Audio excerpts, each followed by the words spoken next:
And we welcome you to a post-revolution edition, AEW style of This Is Wrestling. It is Lee Versage back in the chair alongside the one and only Zach friggin' McGibbon. Zach, I apologize to you that I had to step aside for a moment and let our good friend Ben Soublier step in. And I didn't listen on purpose because I was getting together with a bunch last night, including Ben, and I wanted to hear all about it. And all I heard was it was a big love fest. Is that true? I mean, we got along quite well on the show, I would say. I don't know if a love fest is the right way to put it. I certainly let Ben give his thoughts on what he felt about Busted Open Radio and specifically Bully Ray. No, I thought it was a good episode. A lot of breaking down of the storylines. It's good to have Ben on and breaking down everything. So I thought it went well, the episode. Well, again, I heard from a lot of people how well it went and how much you two, are aligned and really like each other and just, oh, you're the best. No, you're the best. No. Okay. Well, time to get Ben out and we'll get back to normal. That's right. I gotta get back into my frame of mind of having to fight for my takes.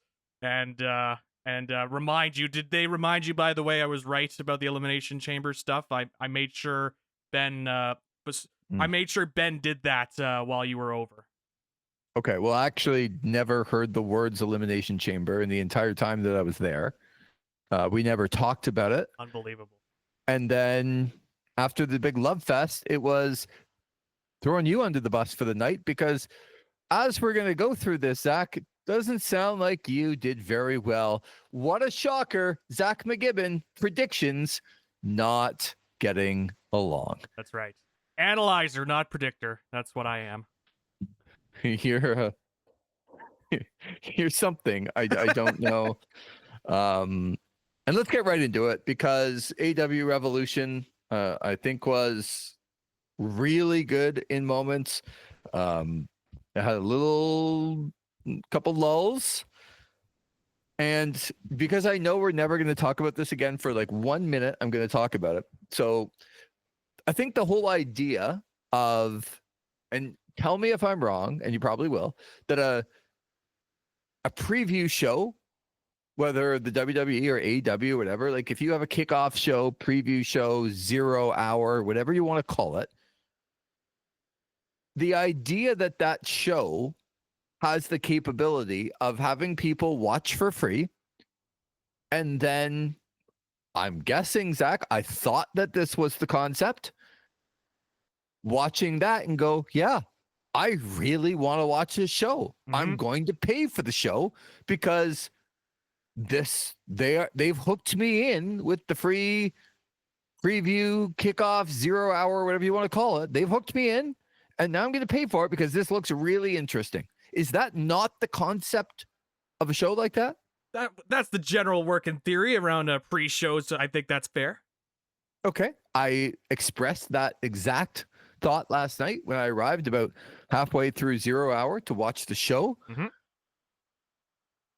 And all I saw was Costco guy. And Zach, I was told that I now have like this AEW bias against AEW, that now I'm suddenly this pro WWE guy. I mean, you do hate AEW now. I mean, it's evidently clear now. So, and the fact that I'm as down the middle, even Steven, that should be my name, Steven, because I'm even Steven, baby. I call it like I see it. Yeah. And just because the WWE is doing very well right now, they're in a high, and AEW, I think, was in a low. I think they're creeping back out of it. Yeah, I think that's fair. Yeah.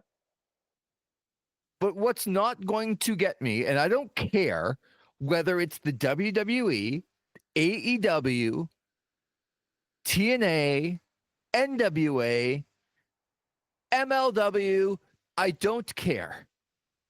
If the last thing on your 0 hour kickoff preview show, hey folks, come by this show, is Costco guy, I am going to say something negative.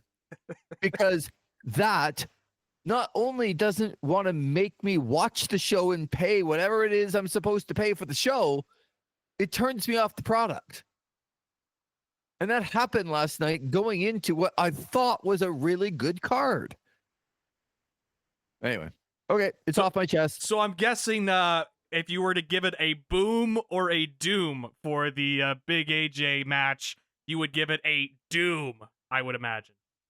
Yeah, I'm going to call that a Dexter now. Ooh, Dexter Doom. Very nice. Yeah. Friend of the show who wants to kick my ass. So very, very well done. And I'm not only going to not stand in the way, I'm going to open the door. For that to happen. Wow. So we're gonna call it a Dexter now. Okay. Some people just need to be put back in place. I'll call it. And Dexter would be a fantastic guy to do that. So we've now coined a term. Yes, that's a Dexter. Gotcha. Have you watched a Costco guy's TikTok / Instagram reel in your life? Are you out of your mind? Look, I'm just asking the pertinent questions here, you know? Okay, no. And I tried to never see him or watch them again. But apparently 2 minutes before a massive show, they're put right in front of my face again. Yeah. And honestly, this is one that you can tell me, well, you know, they're getting a lot of money and this is stuff that sometimes has to happen. No, it doesn't. I don't care. I don't care how much they're getting. I don't care what they think the benefit is. You can show me numbers. You can talk to me till I'm blue in the face and I will not think it's a good idea. Yeah. I actually don't disagree with you, by the way, about this. I think it's incredibly overstated. The run of the Costco guys and how they're helping the company. I think it's incredibly overstated. I agree with you. Right. So the good news is once the show started, they started off with a bang. Hangman Page, MJF opens the show. And one of the questions that we had was Adam Page going to come out to his old theme song, and his old theme song started to play. And I was like, yes. And then it's MJF playing it, which I thought was incredible. And this match started the show off, and it started it off with a boom, because I thought this one was, first of all, MJF. Zach, I'm not going to tell you that you are right. I'm probably, unless you are, if I have to, I will. Okay. But I don't have to here. But I will say, when sometimes wrestlers have to go off into different areas to enrich their character and try new things, I don't think that's a bad thing. I think trying to evolve your character is never a bad thing, as long as you find out what you're good at and know what your strengths are. And lately, from the promos that I watched on Dynamite and Collision, and they showed it again before the match, I was very much reminded about the MJF working with Adam Cole that was not working, and how desperately I personally wanted the real MJF back. And when he has come back, because he's back, when he has come back, I think it's one of the best characters in wrestling. And he is tremendous. But while doing that for probably too long a period of time, I've wanted MJF back. And I feel like lately, and then including last night's match, he was back. And that for me was something. And then this deranged Adam Page character, I think, is incredible as well. Adam Page, Hangman, defeats MJF. What did you think of this opener for Revolution? Thought this was a really good opener. Really enjoyed this match. It kind of set off a tone, and it'll hover over the next couple of matches we'll review here, but it kind of set off that physical tone that we saw with a lot of the matches on this show. That jumping tombstone onto the chair onto Hangman was such a sick spot to see. And like what you said, this is kind of the refocusing not only of MJF, because I agree with you, like now we are back to what makes MJF great. Just this guy, this detestable human being, and just doesn't understand with the whole build of why people love the Hangman Page, but they don't love him, and just not understanding that concept, I think is just fantastic. And for Hangman Page as well, this is kind of refocusing him, because it seemed like he was also a little bit lost and wandering a little bit over the last couple of months after the Swerve Strickland feud. So I thought this was a tremendous match, a great way to open the show. Very hard hitting. That Angel's Wings that Hangman did as well, an ode to Christopher Daniels, was the most sickening looking Angel's Wings I think I've ever seen in pro wrestling. Was so good as well. Really well done. Such a great way to open the show. Very, very good match. When you're watching a match, and sometimes they can get lucky because things can go very wrong within a couple inches. But when they hit that, I was legit worried for MJF. Late in the match, right? Mm-hmm. And as a fan, when a move is executed so well that you're like legitimately worried about a guy, it was incredible. And I think sometimes, I always say this when I watch Adam Page, I want to watch more of him when I watch him, because he's a way better athlete than some of us give him credit for. Sometimes he can just not even be moving and do a standing moonsault, or he does some things with his body type that other people just don't do.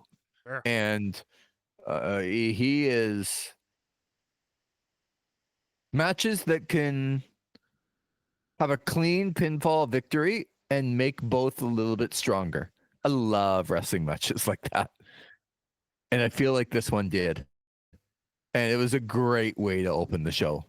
I had MJF. I was wrong. I also picked MJF as well to win. But I feel like both guys are just fine. I think when guys lose and girls lose, sometimes you worry about where they're going to go and how they're going to rebound. I'm not worried about MJF after that. Me neither. Yeah. So that's it. I mean, that's the goal, right? Have a great match, put somebody over, get the other person over in a loss, refocus both of their characters, and entertain people. I was on the edge of my seat. I didn't know. As the match was going along, there's a couple things I'm like, oh, I'm getting a little worried about MJF. And it was about maybe 30 seconds or a minute before, guys, I'd like to change my pick. And they're like, no. You're locked in. You're locked in. I'm like, but guys, I see. Oh, no. But a fantastic match. What a way to open the show. And Hangman Page puts himself, I think, in a real good position coming up. Monet and Momo was next. Momo Watanabe and Mercedes Monet for the TBS Championship. And again, Mercedes Monet is this enigma that when she gets in the ring with other people that can go, some great matches. And this to me was no different. And what I liked about this match was the simplicity of selling the fact that Momo won a massive match in Japan. I wish they kind of told us about this and made it a feature a little bit more over the last few weeks, because winning a match in Japan where she had the choice of many titles in many different promotions and chose Mercedes Monet in the TBS Championship because she had lost to her previously, I thought set up a really nice thought that maybe Momo could win this match. That of all the promotions and all the titles and all the women, she chose Mercedes Monet and had already lost to her. I thought That's a good enough reason to make some people believe that she can win this match. And then when she kicked Mercedes Moné right in the kisser, right in the face, you could see that it got a little bit more than what she wanted, and Mercedes, I don't think was particularly pleased, Zach, but she rallied, and even though she has one of the worst finishers of all time, she rolled into the bank statement or whatever she calls it now after hitting her finishing maneuver, which is the worst finisher in wrestling right now. Yeah. But at least she turned it into something else. I thought this was a very competitive, very good match on both sides. And again, followed up the Hangman MJF with real good stuff. And Mercedes Moné is still your TBS champion. Yeah, I was interested in this one. I reached out to our listener, Predict Trevor Struthers, to give me some insight into Momo Watanabe because I had not seen Momo Watanabe wrestle before. And I was told, be prepared. She is not afraid to work stiff. And boy, did that come to fruition in this match. I was a little concerned at first because the first little bit of the match didn't really seem like the crowd was very engaged. And there were a couple of little moments in the beginning where they were trying to kind of figure each other out, how they wanted to work with each other. But once, as you mentioned, those kicks came in, like Momo Watanabe's kicks were just fantastic. Yeah. Like just great looking kicks. And sometimes it's goes back to the simplicity take. Sometimes it's simple as I'm just going to kick you and we're going to hurt each other. And in the sense of the context of the match, and people will get invested. And I think as the match was going on, you had people chanting for Momo Watanabe.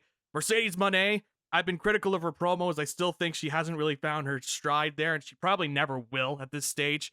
But but in ring, like she has found her stride in this company.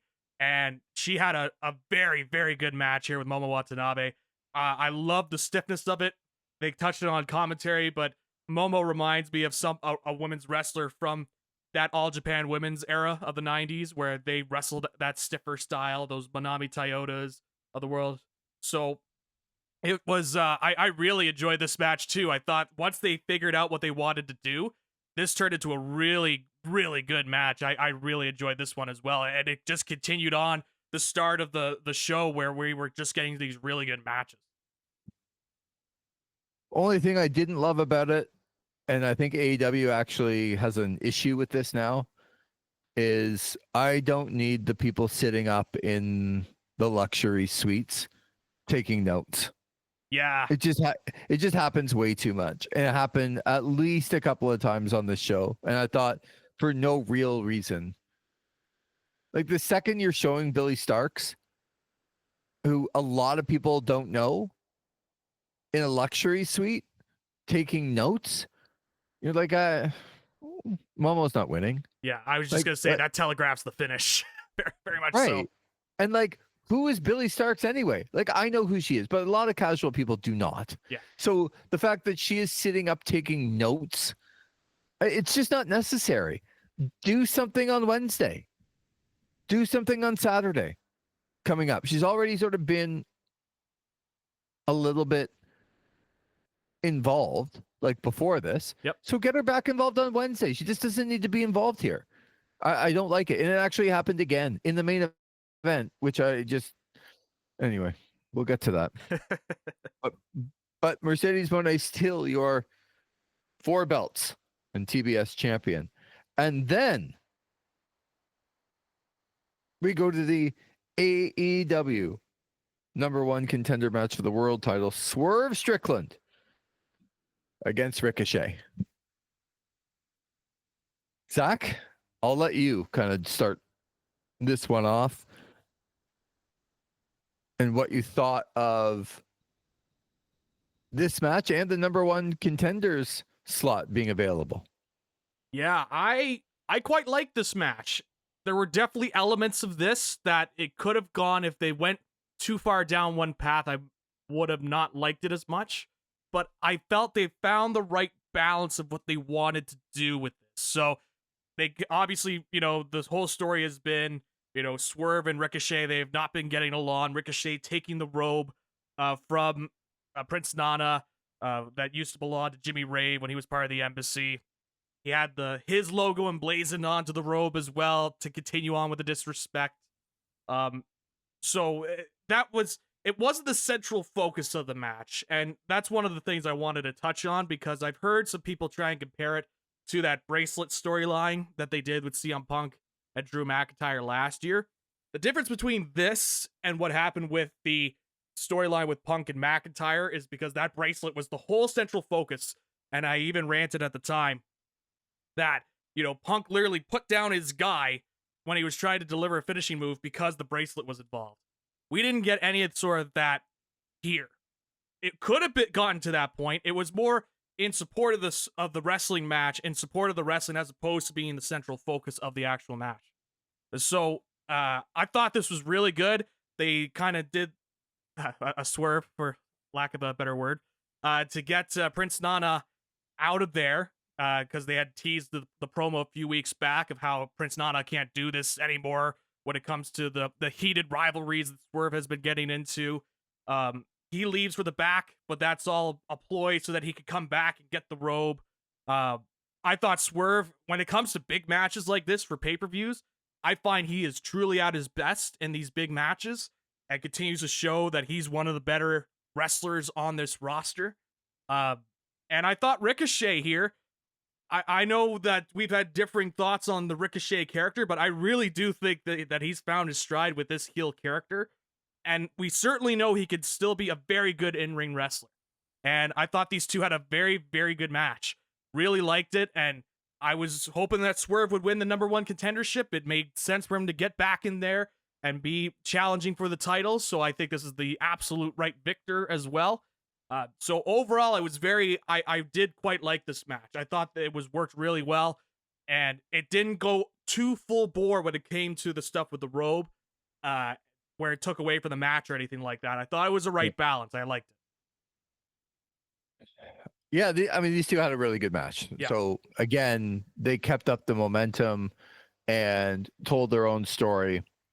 And what I really, really have enjoyed in wrestling lately, especially with the John Cena stuff and the Jey Uso stuff, like as complete surprises, but with AEW, there was a lot of matches where I didn't know who was going to win, and even halfway through the match, I didn't know who was going to win.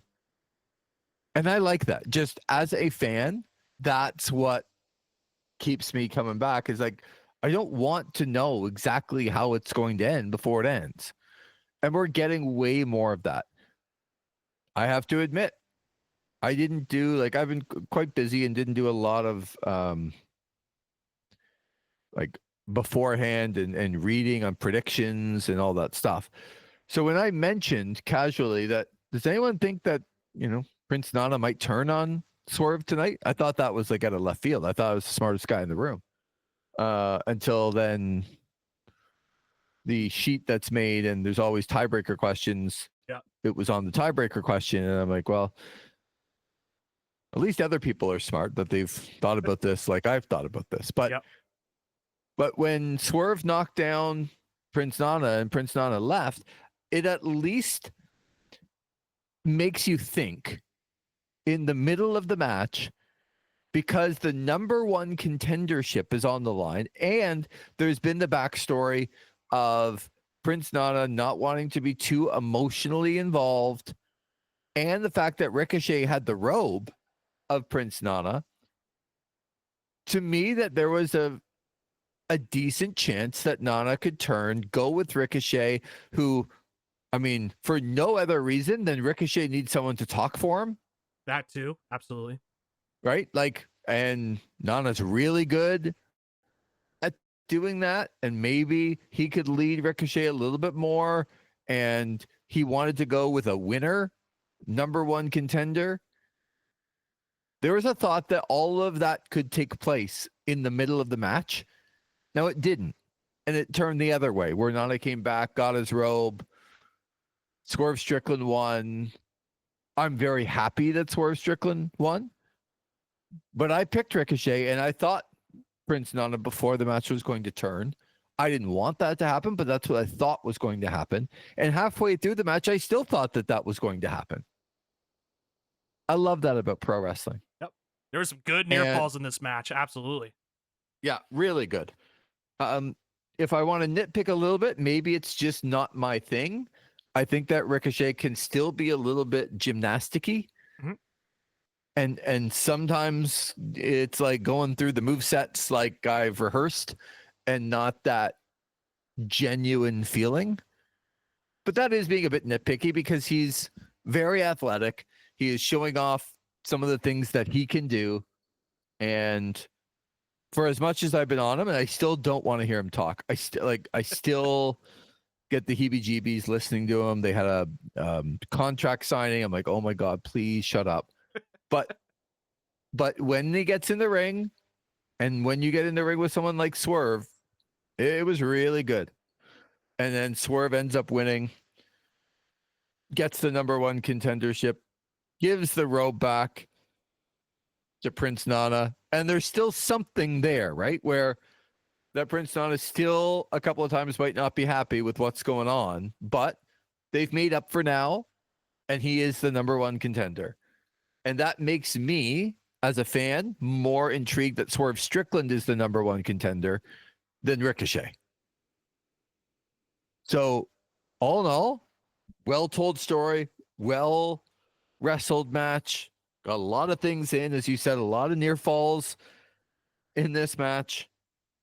I got nothing to say but great things for both. So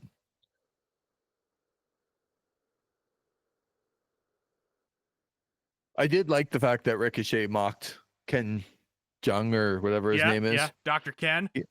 Yeah. And it's like, Ricochet, that actually makes you a baby face. that guy's a moron. There were a lot of, they really focus on the celebrities, I noticed, in this match. Yep. Yeah. They were in LA and they were really making sure that people were up and involved. Yeah. Leslie Jones was very involved in this match. She was losing her mind watching this match.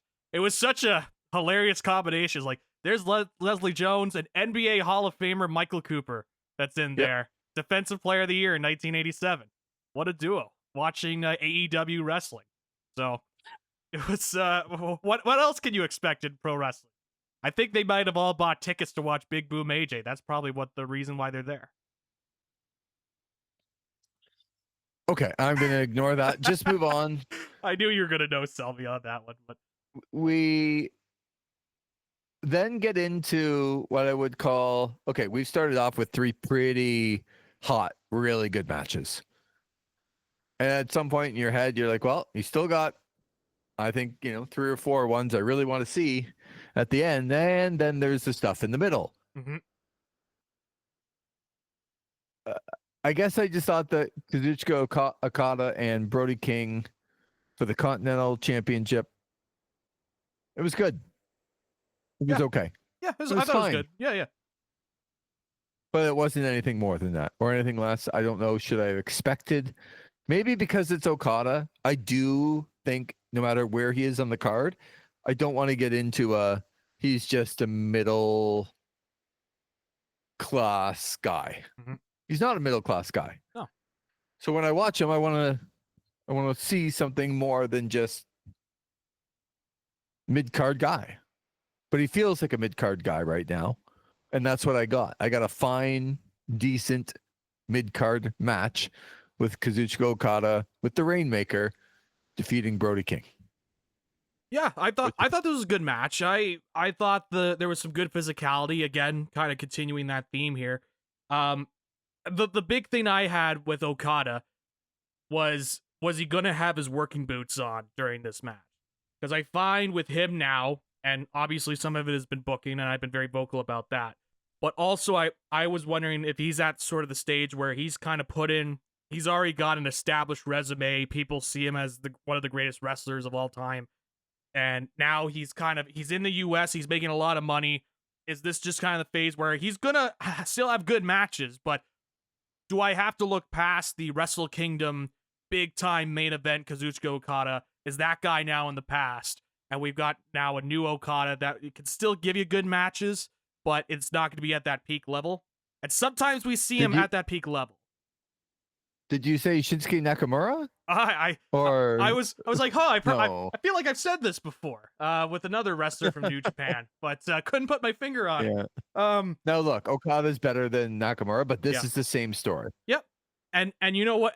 And look, good for him for being able to get a big money contract, and he's gonna live out. You know, he doesn't have to work as hard in terms of like the toll on his body and all that. I get it, but you also come in with a reputation, right, of having these big time great matches, and sometimes you know, in some cases, it happens with a lot of wrestlers. Like they decide, all right, it's time to kind of wind her down. I'm not going to do as much, and I'm going to kind of stick to my match. In this case, I still think they had a very good match. I really am enjoying Brody King in this current run, and he feels a lot more confident now that Malachi Black is no longer tied to him. He feels like he can really go out there and be his own guy. So even though he lost, I still thought he had a great showing. And plus, you know, Okada's body, like his chest, was just like all red and all from the chops. Like looked like he went through hell in a handbasket the way that the marks were showing on his chest. So I still thought this was a very good match. Sometimes you need kind of matches like this where it's still very good, but something to kind of get, you know, get after a big high coming from the Swerve Strickland Ricochet match. You want to have a match like this where you try and continue the pace, but not be too crazy, if you get what I'm saying. Yep. I wouldn't say it was a very good match. I said it was good. It was okay. I didn't think anything more of it than that, but I do understand what you're saying. And I'm wondering whether the group who I was watching with are going to wonder, am I going to like put all my cards on the table? And I'll tell you that I'm going to just show my cards. Okay. Zach, where we went over last night to watch, which you've been to before. Yes. That person also has a hot tub. And I was trying to get there. In fact, I didn't ask and I came dressed for the hot tub. And then when I got there, so I could go in the hot tub before the show started, I was kind of wrangled in, telling a couple stories, and kids were there, and I was getting them going. Nothing I like better than getting kids going and then sending them off to the parents to try and put them to bed. Yeah. So I'm really good at that. In fact, some might say too good. Yeah, in fact, Ben probably hosting is. I don't think he was all that thrilled about it, but that's okay. I enjoy being around the kids. Kids enjoy being around me. We're having some fun, playing some games, and that's good.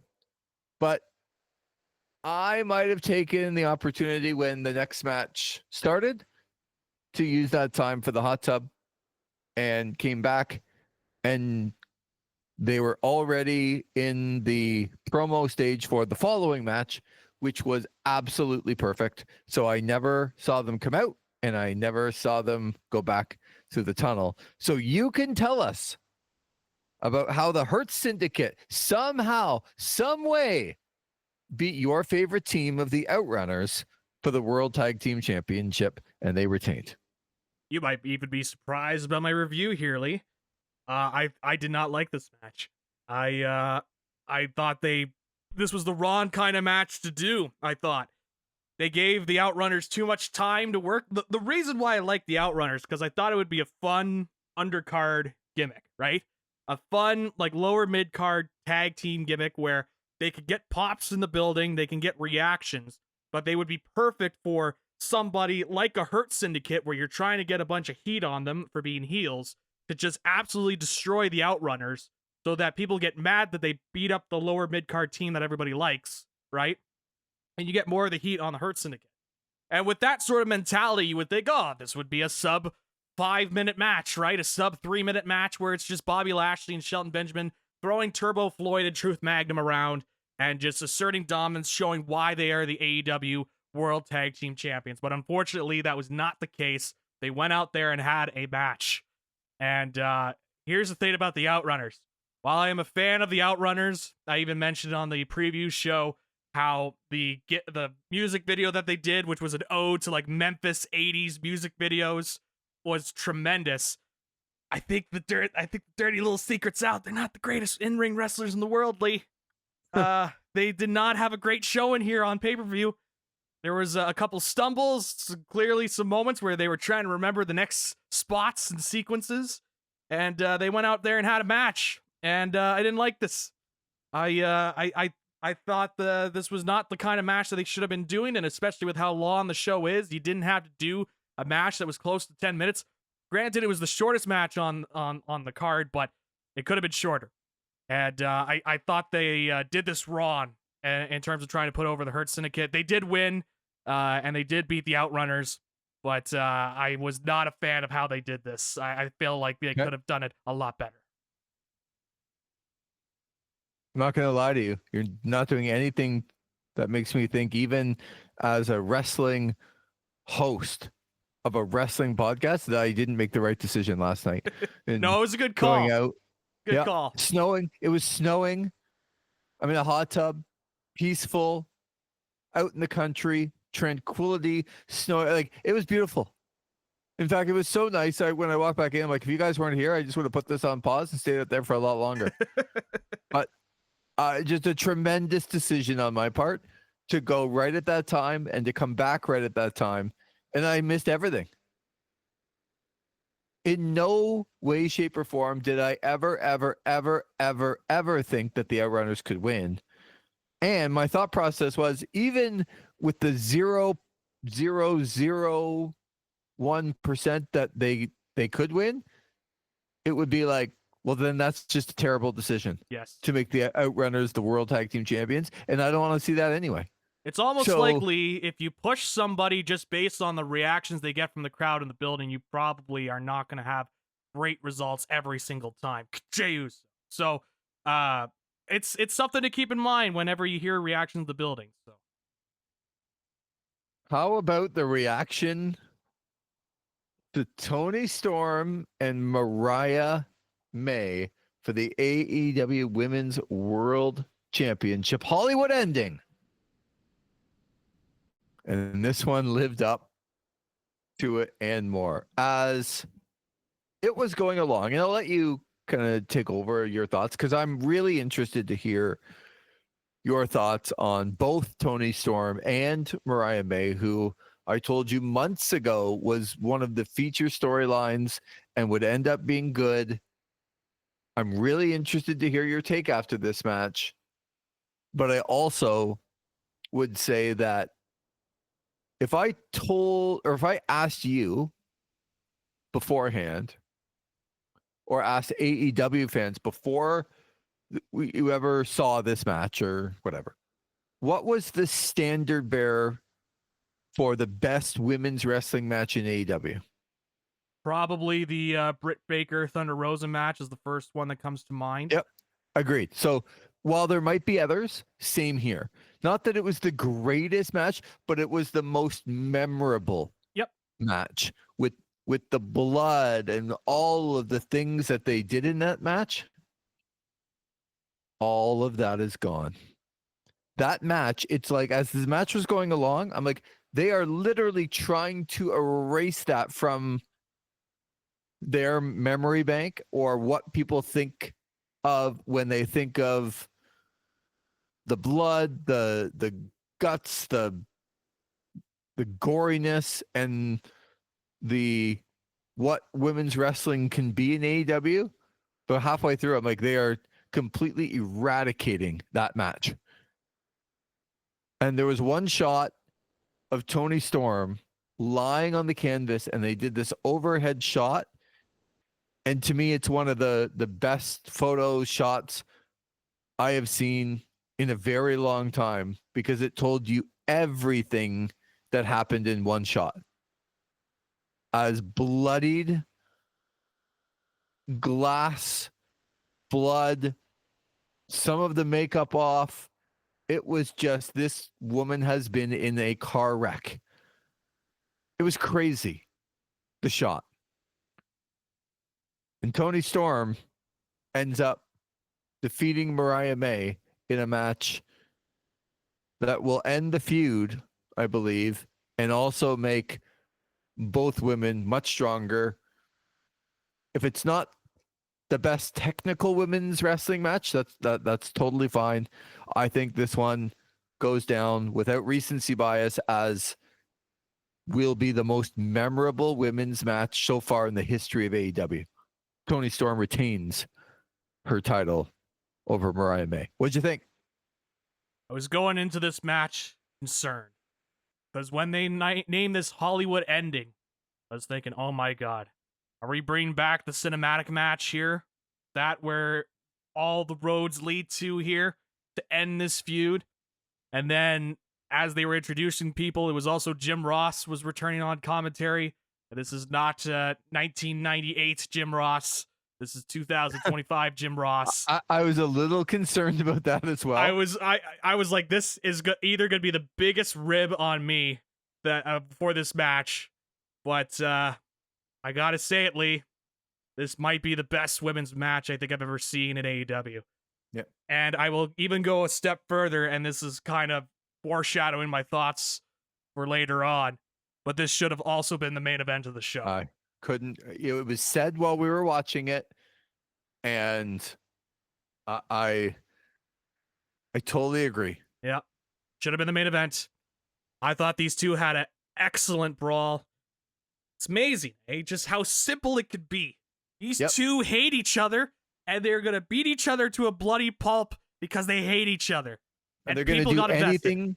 They're gonna do anything it possibly takes to get that job done. That's right. And boy, did they ever. And I thought there were some smart callbacks here with the bloodied up shoe that was used, right? Now, I had to hear the crowd yell, "Shoo!" as it was being brought in, but I could ignore that.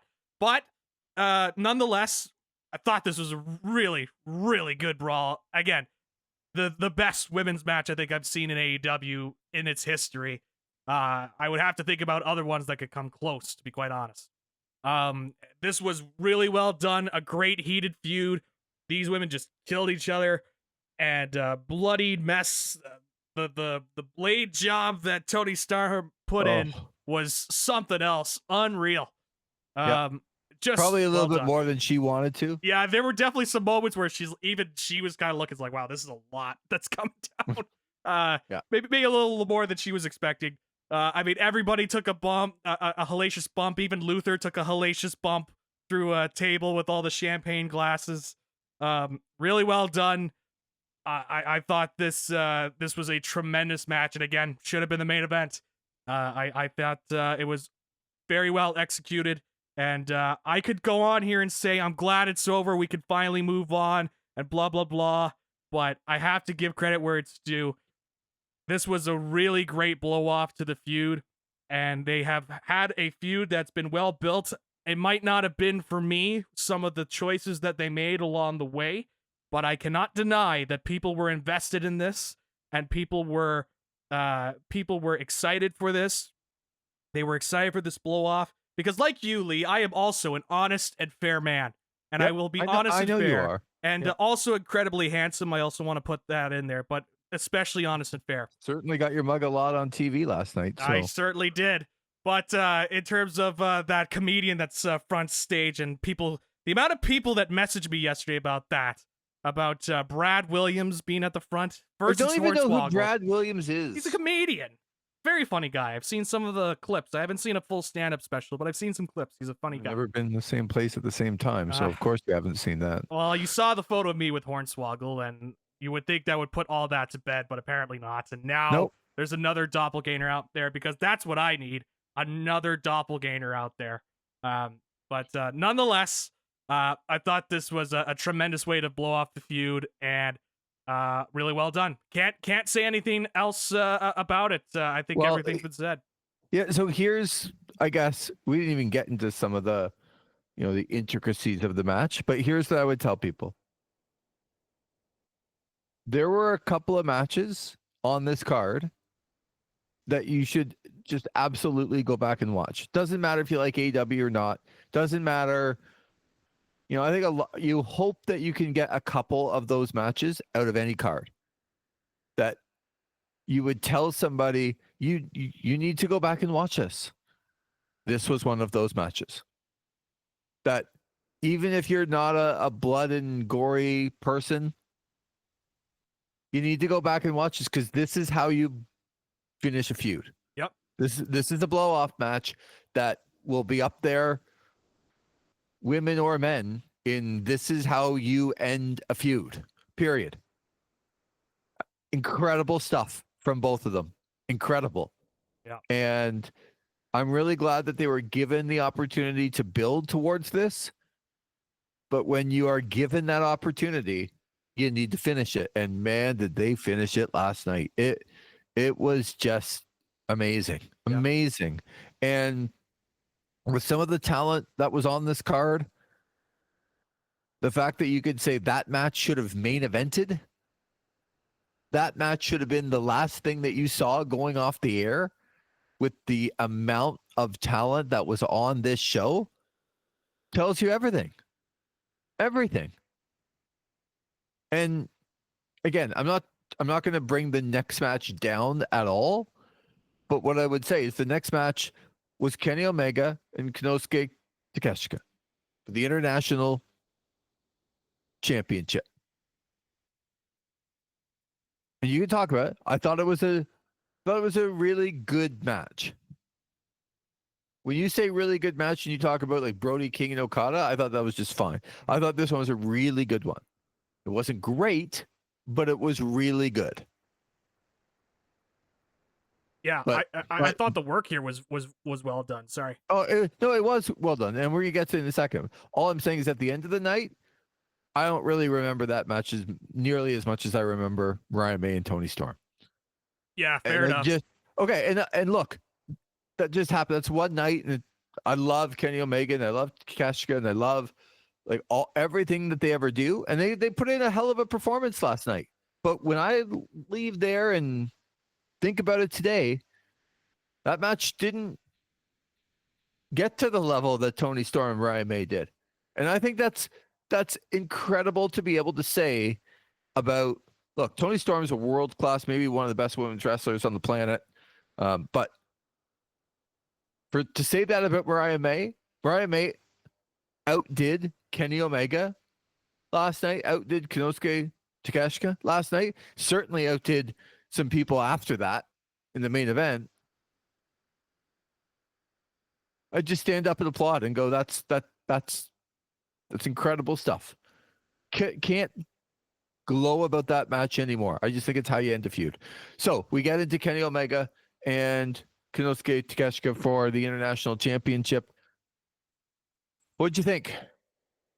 I thought this was a really, really good match.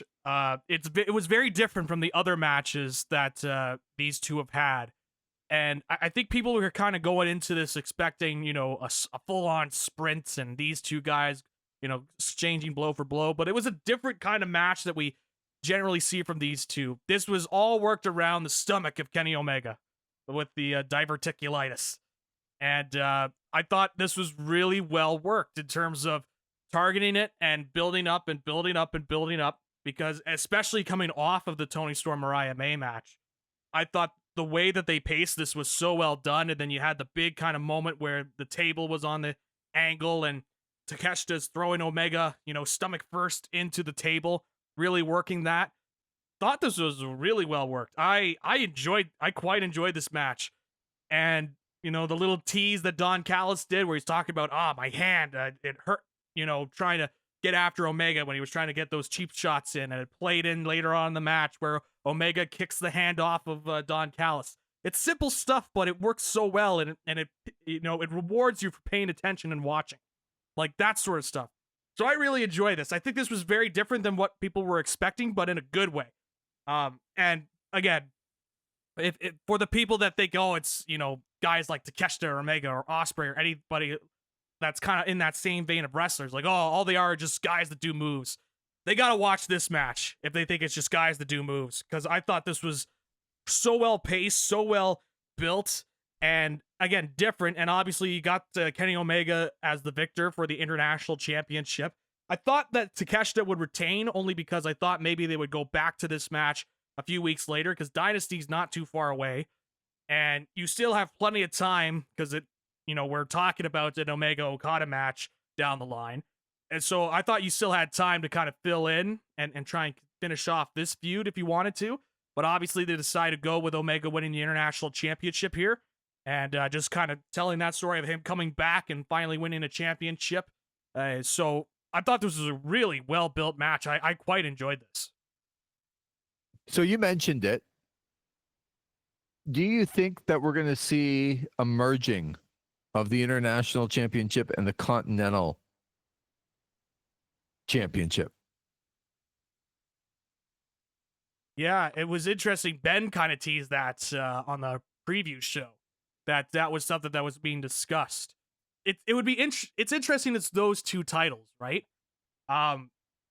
Because that seems to indicate to me that they might be looking at a different path for the Continental Championship, or rather the Continental Classic tournament, and where they want to take that, as opposed to it being a tournament for that belt. It might be similar to what you see in New Japan, where it's, you know, a tournament that can lead to a future title shot, potentially at an all-in stadium show if they wanted to.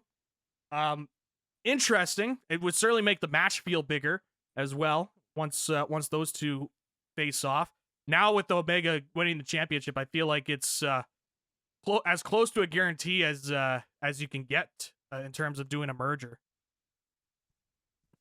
I'm a big fan of those events, the tournaments, the Royal Rumble, to have the ability to go and challenge for the title in a big spot. I actually think that's way more prestigious than a secondary title being actually given. So it's like you can win the Continental Classic and become the Continental Champion, and now you're in the mid card wrestling Brody King, who I don't know what he's done to earn a title shot. When I watch an event, the G1, you get the main event of the Tokyo Dome, right? Yep. When you win the Royal Rumble, you get the main event of WrestleMania. When you win the Continental Classic, yeah, maybe you get the main event of All In. I want that. That to me is way more prestigious than a secondary championship. So I do hope they merge the titles. Kenny Omega, Kazuchika Okada, and merge one is the international champion, and they get rid of the Continental Championship belt and give that tournament new meaning, getting that world title shot at a massive event. Pick your event. Seems like All In Stadium show would be a good event because it would give a really good build towards that show in about 6 months. Yep. In between 7 months, maybe. Yep. And the big thing too, when the G1 winner wins, is that one of the things they do is whoever that guy lost to in the tournament, he would then defend that G1, that title shot over the next couple of months against some of those guys as well. So that's something that they could do if they wanted to fill in that time. Yeah, it's just a good concept. Having an event to become the number one contender and being put on a big stage, I think it's terrific. And it beats, I really like Swerve Strickland and Ricochet, but it beats just having a match in the middle of the card for the number one contendership. So, yeah, I think it's real good.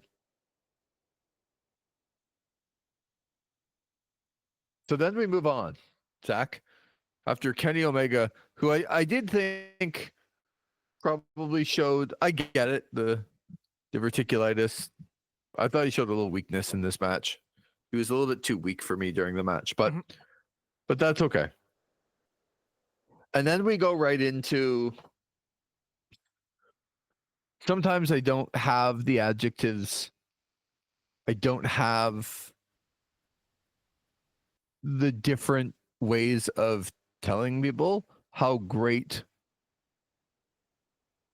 number one, Will Ospreay is, and number two, how Kyle Fletcher is very, very, very quickly becoming a true main event, one of the best wrestlers in the world. In a way, like Kyle Fletcher coming out for a steel cage match and finding his way to the top and sitting on the top of the cage waiting for his opponent. Oh, I just loved everything about it. Everything about it. And then Will Ospreay comes out, and then he gets to the top of the other side of the cage, and these two have another match that I didn't know who was going to win. I picked Kyle Fletcher to win.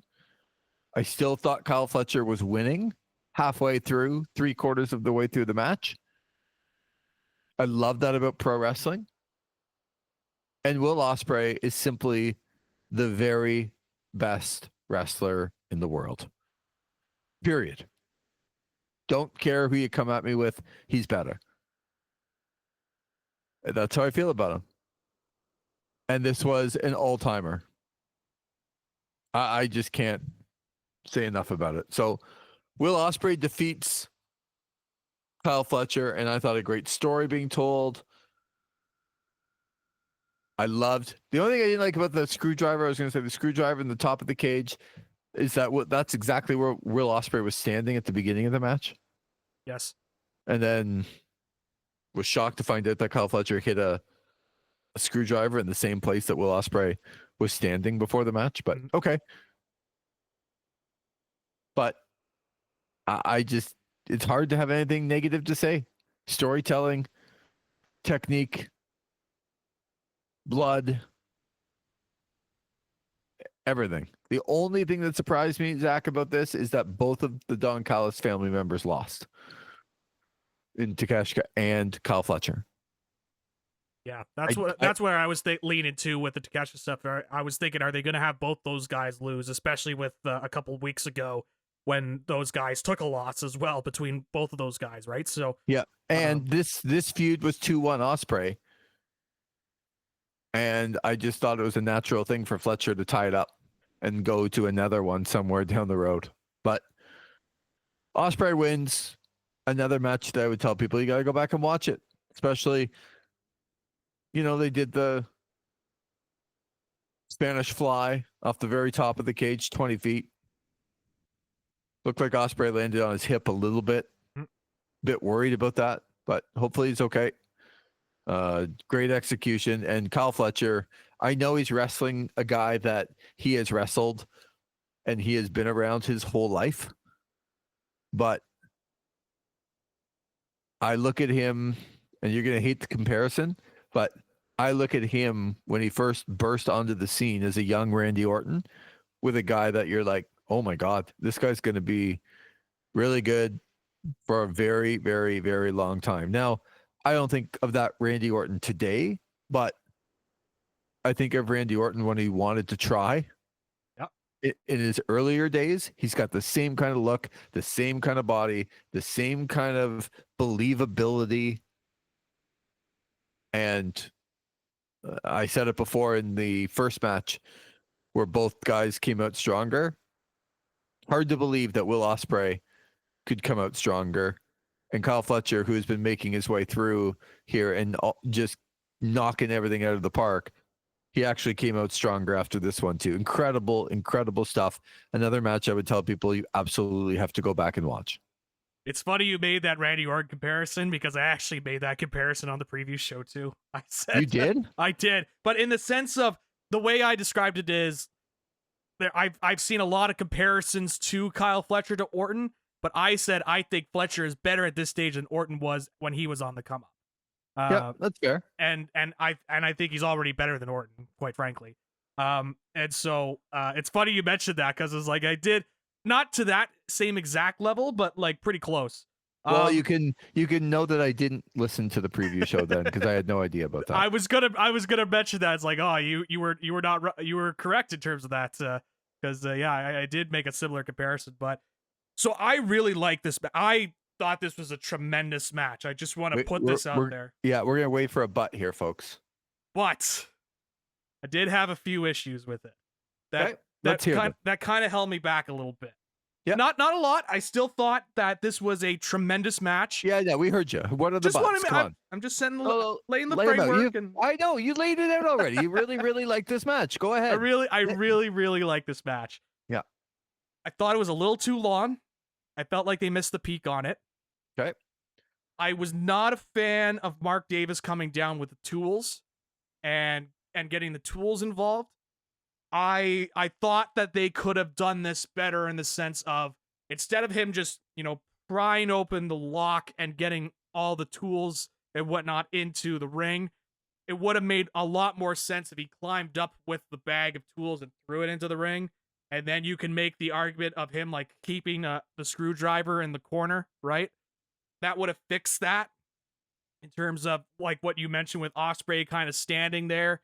And Yeah, but here, and I'm sorry, I'm trying to listen here. I'm just trying to counter that the spot then with them kicking the door and hitting Mark Davis in the face and busting him open later couldn't have happened if he didn't unlock the door. Fair enough. Yeah. Okay. I just didn't love that. In terms of the build up, and I felt it was bordering and starting to creep a little bit too much into the melodrama. You know me, Lee. I'm a big show don't tell guy when it comes to pro wrestling. And I don't need you to tell me you hate the guy in a match. Sometimes you just need to show me that you hate. That's one of the things I really liked about the Tony Storm Mariah May match, which is shocked to even make that statement. But because they didn't really, tell, right? They just showed it. It was just a violent match, right? With this, it was a lot of, beep you, and I never liked you, and blah, blah, blah. It was a little borderline. It reminded me a little bit of the latter stage NXT matches with Gargano and Adam Cole and Tommaso Ciampa, where they started to go way into the melodrama for my liking at that later stage NXT. And so those are really sort of my gripes. And again, I thought they could have shaved off a few minutes on this and it would have made the peak a little bit higher. Those are really my critiques of this. Okay. Otherwise, I listen to those, Zach, and go, because sometimes I'm like, okay, I'm gonna listen, and yeah, that's a fair point. Yeah. It's none of your points mattered to me whatsoever. I didn't think it was too long. No, I'm saying I don't agree with them. Yeah, fair enough. It just wasn't. It wasn't too long for me. I guess because I can't get enough of both of those guys, and while I can kind of get on board with the melodrama stuff, do I need Mark Davis out there? Probably not. I don't love but he's part of the Callis family, but he's subservient and he's under contract. Well, you're all under contract to Don Callis, like all of you. Yep. So I don't quite get the angle. He could just be a part of the group, and that would make it a lot more simple. That he's just a part of the group.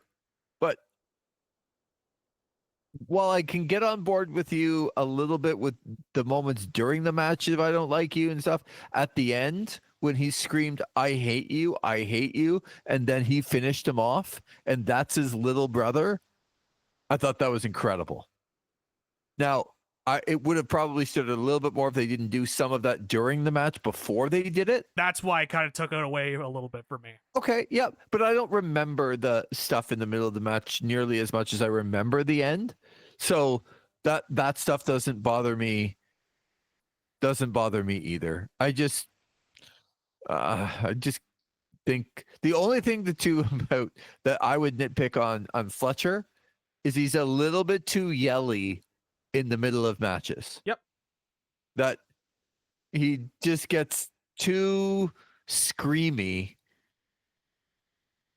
He's trying to overdo it in some moments that don't need it. Yep. But again, that is so nitpicking. I think this is incredible and was a really, really, really tough way for the main event to follow. Can tell you that. Yeah, for sure. But otherwise, I really liked it. Did I make that point clear? Yeah, I knew you were going to say that again. I really liked the match. It was one of my favorite matches of the night. Absolutely. Just things that, like, I've seen it before, and I thought with these two guys, and that's also might play a part of it, I thought with these two guys, they would be a little bit more innovative with this match type, and instead they kind of went back to some of the, I don't want to say cliches, but, some of the things you kind of tend to see in a cage match, where I thought they could do something different with it. But again, really liked it. Zach McGibbon nitpicking every point and then saying he likes it at the end. Okay. Let's see if Zach liked the main event. Oh God, yeah. As Adam Copeland challenging John Moxley for the AEW World Championship. Zach. Yeah. I'm hoping that Tony Khan watch that and watch the crowd reaction and watch the match. And there was an argument, of course, as we were sitting around, like that Tony Storm should have been the main event or Will Ospreay should have been the main event. And I'm a big, big believer in having your world championship as the last match of the night. The most important thing you do is the most important belt that you have. But we haven't seen the belt in a long time, and it's in a briefcase that doesn't even look like it can hold it. And this, I don't have a lot of good things to say. John Moxley retained by choking out Christian, who cashed in his contract for the number one world title shot anytime. And that's how John Moxley retained. If Christian never showed up, I'm not sure it would have been an issue, just choking Adam Copeland out. I thought this was an absolutely abominable main event that really took a lot of luster away from the show, in my opinion. And I hope that they watch it and they realize that Adam Copeland's 50 years old, coming off a broken leg, that John Moxley has to wrestle a certain style, and that they got way too gimmicky. Again, we knew it felt like Full Gear a little bit. Jay White's coming out. We got people, Samoa Joe watching from the luxury boxes, Christian coming out. It just got way too gimmicky. And I didn't like anything about it, including the fact that after John Moxley won, he was cut off by Prince Nana, and Swerve Strickland, the new number one contender, jumped him. And if you had have asked me whose music I would have heard leaving the Revolution pay-per-view, Swerve Strickland's music wouldn't have been my first or second or third choice. However, that's what happened. I hated it. I hope maybe you have something that you can say that can go, okay, well, maybe I just didn't see it this way. But coming off 3 straight matches of Tony Storm, Mariah May, of Omega and Takeshita, and Ospreay and Fletcher, this was an absolute dud to finish it off. You never know, Lee. Maybe I like this match. Yep, maybe you did. And I'm hoping that you can educate me and tell me something that I missed to go, you know what? That's a good point, Zach. I missed that. Unfortunately, I'm not going to provide that to you, Lee, because I also hated this match. I thought this was an absolute dud. And like what you said, I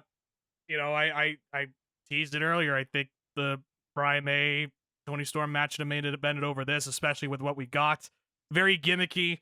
So they're in a tough spot because they got to follow up not only the Tony Storm match, but also the Kenny Omega match and also the Will Ospreay match. But you got to think, oh, these two guys, John Moxley and Cope, they're professionals. They've been in the biz for many decades now. They got to know how to put together a main event match. But unfortunately, I think Cope was enrolled in the Randy Orton School of Headlocks, because boy, did we get a lot of those in this match. We got slow work, maniacal pace, methodical pace, I should say, and nothing really elevating past it, right? And the crowd was very much not invested. And then you got Wheeler Yuta coming out, and what a shock. He comes out to support John Moxley. I mean, who could have possibly foreseen that happening after all that build over the last couple of weeks? Hey, can we agree that the one thing that came out of last night that I said, and maybe they've thought of this or whatever, that I don't know why he just doesn't come out with a shirt that simply says, "You the man." You the man. Well, that would make him a babyface, I think. That would be the problem. Well, because then everybody be chanting, "You the man, right? And Would you can't they? have that in a heel group. Okay. I don't know that Fans he's that chant relevant. for Yeatley. Of course they would chant for "You the man." Come on. Come on. Absolutely they would chant for that. Okay, well, that's the best part I could come up with in this match. So yeah, Yuta, what a shock. He comes out to support his guy and John Moxley. And I was asking Ben, I'm like, please tell me we are not going to do a cash-in gimmick in AEW. Please tell me he's not Christian Cage isn't going to cash in and get involved. But of course all they I wanted did. was Christian to cash in and win the championship. Honestly, it was the most exciting part of the match. All I wanted is that please let him just come in and win, and I'm happy. I don't care what the rest of the match is. Please let him come in and just for 10 minutes be the champion. Couldn't even get that. Nope. Well, instead, you got, well, he had to bring his pen out, of course, because he had to, like, actually physically sign it before getting the match official, because, we love paperwork in pro wrestling, of course. So they got to make sure the paperwork is in order. So they got the paperwork in order in the middle of the match, and then gave it to the referee, and then he got involved, got the spear, then you got the kick out. Oh, no, I can't believe it. I can't believe every sort of cash-in we've seen in the WWE for the last decade. It didn't work this time in AEW. Oh, what a shock, And the fact that I had to hear the words from Excalibur saying, Christian Cage is cashing in his title opportunity in AEW. Mm-hmm. Whoever was the producer, the writer, the wrestler, the backstage personnel, I don't care who it was who pitched that idea, and the people that said yes to that need to be out of the room and never brought back. Lock it. I don't care what happens. Don't let that person ever back in the room ever again and say, if you want to bring that sort of stuff, go to the Fed, go to WWE, go to Stamford, Connecticut, because they will very much take on those ideas over there. Don't let that person ever back in the room. Okay? The fact that I had to hear this in AEW, All Elite Wrestling, where I saw two women beat each other up with glass on their hands, glass on their fists. I saw a steel cage match where they bloodied each other up, that they all told each other to, screw off. And then the final blow. I saw Omega get targeted with the stomach. All of this, and then I have to see a cash-in All Elite Wrestling? What are we doing here? And so Ed Leslie comes out to try and make the save so that Hulk Hogan can't take the pin. Sorry, whoa, I got my names mixed up. Christian Cage coming out to make the save so that Cope doesn't take the pin. And John Moxley just made Christian Cage look like an absolute geek. Yep. And made him tap out and moved on. And what was a dud of a match. I will say, I guess the positive is I don't have to worry about cashing in at any point now in the future. We can move on from that. And and I don't have to watch, I don't have to talk about a title program between Cope and Christian Cage in the year of our Lord 2025. So I guess those are my positives, is that I don't have to deal with that. Well, they are going very Fed-like. Yeah. With putting their Canadian stars against each other in a non-title capacity. Kevin Owens, Sami Zayn, Edge, Christian, it's all the same. We'll put them on the undercard. We'll put them fighting against each other. People will love it. First of all, newsflash, Cope is done. Yep. I feel bad because I think, the Edge character and Adam Copeland, he's done so much for the business. Of course, he's Canadian. People love him in Canada for that. And I wanted this to succeed, but it is not. And I think you only need, first of all, I never even explained to me how he got a title shot. Like, what did he actually do to earn this title shot? I have no idea. Second of all, he then got into the ring and showed how little he actually has. And he's 50 and it's not easy. He looks in great shape, but he can't go anymore. And certainly not in the main event of a pay-per-view. So that's disturbing. Moxley's wrestling a certain style, but the whole aura of John Moxley has gone away from me with this. I just thought the Death Riders group and the title and all, I thought this was an actual good idea. and it has not become a very good idea. The aura of him to me is gone, and you know what? It's like we got to get Jay White involved somehow, so we'll get him involved. He'll accidentally hit Cope, and then, as you said, we got cash-ins that don't work, and Christian looking like an idiot. And then now I'm supposed to get invested in Christian versus Cope because of why Cope can't go and Christian look like an idiot. But we're gonna get that. Yep. And I want to support both guys and I want to be involved. It's like I wanted to see Kevin Owens and Sami Zayn. I love those guys. And I love Edge and Christian. And I'm not really excited to see it. And I just don't understand still this idea of the AEW world title belt being held ransom and not shown for months and months and months. I don't understand it. The briefcase is awful. Yep. All right. So look, I thought it was terrible. I don't, pile on, but we don't have to see it anymore. Cope won't be in that spot anymore. Christian won't be in that spot anymore. So they did rid us of that kind of thing.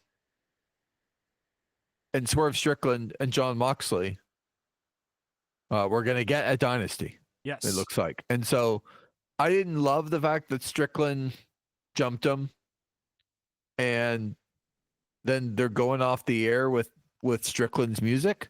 I didn't love that.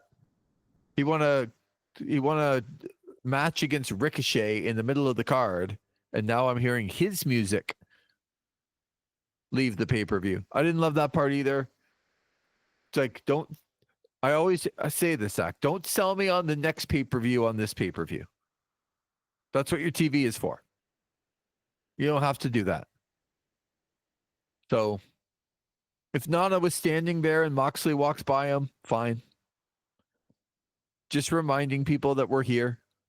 I didn't think Strickland needed to jump off a barricade that with everything else that happened that night didn't do anything for me. And he still jumped probably 10, 12 feet. Yep. And it didn't do anything for me. I just don't think it was necessary. I would have thought it was even better that Nana was there and going, okay, we're coming up. We're next on your plate, pal. That would have been sufficient for me, but yep. So, but the good news is Swerve Strickland will get the next opportunity against John Moxley, and that to me, I hate to say it about the end of a show, but it actually, the only positive I could find from the main event was ridding ourselves of a couple of things, like you said, of ridding no more cash-ins, and especially somebody, I love Christian. I wanted him to have that title so badly, but he's not a world champion for a long time. And we don't have to worry about that anymore. And I don't have to worry about Cope in the main event because he can't go anymore. He can't do it. Yep. So I don't have to worry about those things anymore. And that's what the main event did. It rid us of both of those things and then set us up for future matches between Swerve Strickland and John Moxley. And I'm going to think that this all ties back to, and I would like everybody to watch, and maybe we can get a clip of it, Zach, or whatever. Will Ospreay, they caught up to him. AEW does a good job at some of their backstage after-match interviews, and they caught up to him. He's leaning on the truck. He said, "You caught me. I was hiding from the medical staff." And he cut about a 3-minute promo. First half of it was about his brother, Kyle Fletcher, and what he had to go through. But the second half of it was about the new direction and wanting and needing and being the guy who has all the responsibility put on his shoulders. It was a direct, I am going after the world title because I am going to represent this company with the world championship, which he should. He's the best wrestler on the planet. So I feel like we're going to get a lot of Moxley, Swerve, Will Ospreay, probably Hangman Page in that world title picture coming up. So that excites me about where they're going to go from here in the next few months.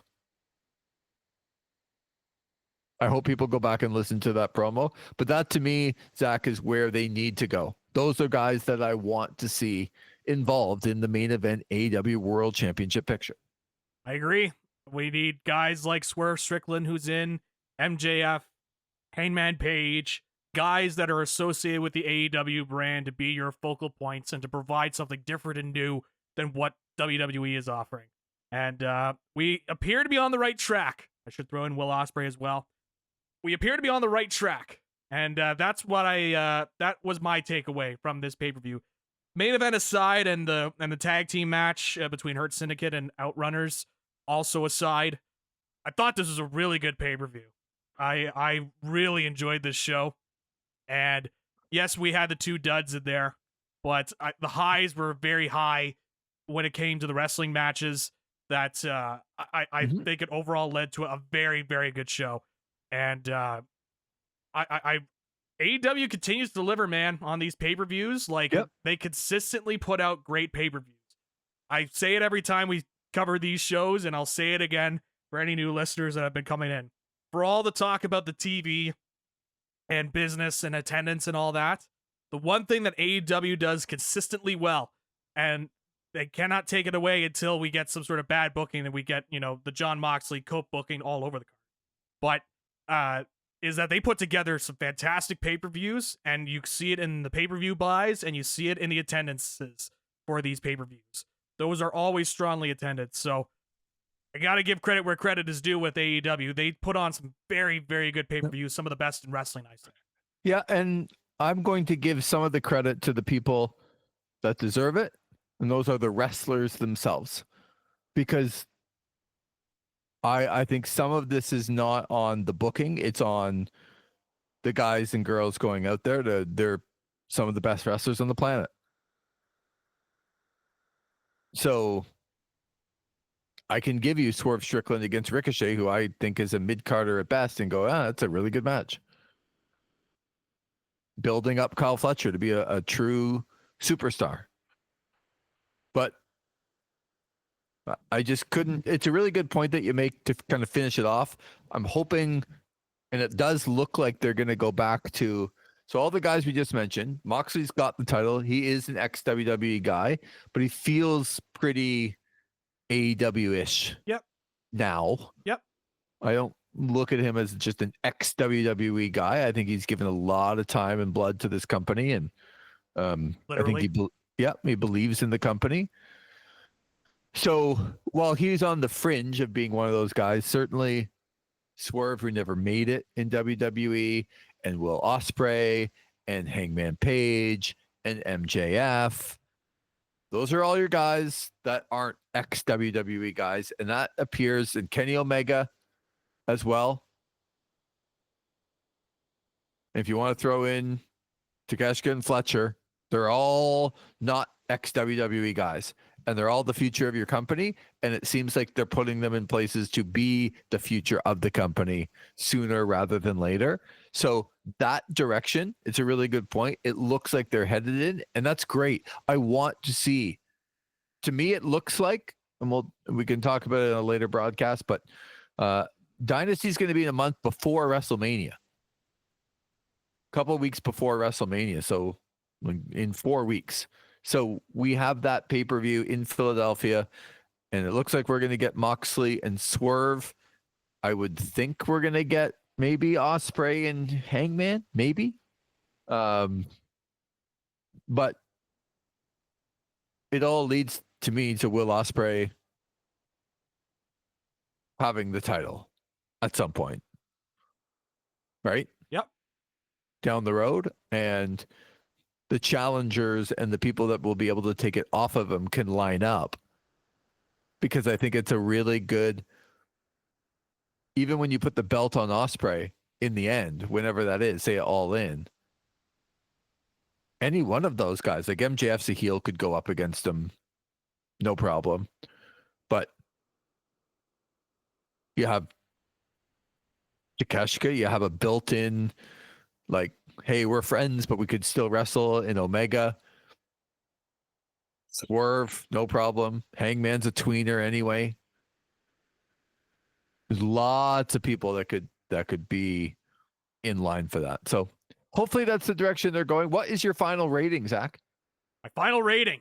I can't go into the 9 or 10 territory like I've seen other people put it into the all-time category. I can't put a dud of a main event and another dud match into that category, but I will definitely be looking.